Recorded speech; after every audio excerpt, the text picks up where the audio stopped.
Hi guys, ఈ రోజు మనకి పెద్ద స్టంట్ అయిపోయింది ఆర్డర్తోని.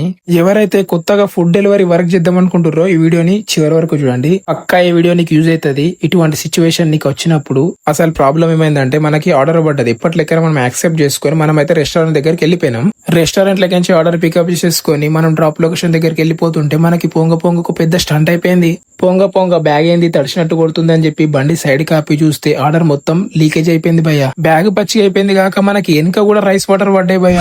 ఇలాంటి టైంలో మనం ఏం టెన్షన్ పడద్దు భయ్య. మనం ఏం ఆర్డర్ ని కింద పడేయలేం, మనం ఏం చింపేయలేం. సో మనం అయితే సీదా రెస్టారెంట్ దగ్గరికి పోవాలా. ఎందుకంటే వాడు ప్యాకింగ్ చక్కగా చేయలేడు, ఇది వాడి తప్పు. మనం సీదా రెస్టారెంట్ దగ్గరికి పోవాలా. ఇక నేను సీదా రెస్టారెంట్ దగ్గరికి పోయి ఏ ప్యాకింగ్ కాయే బాయ్ క్యాయే ఇక రెండు మాటలు గట్టిగా మాట్లాడిన తర్వాత వాడు ఏమన్నా అంటే, బాయ్ ఉన్हें नया बच्चा है, उन्हें स्टेट लगाने का वो పల్టా దియా ఉస్లే ఓ వైసా ఓగా సారీ అని చెప్పి రిటర్న్ కొత్తగా ప్యాకింగ్ చేసి ఇచ్చేసింది కదా.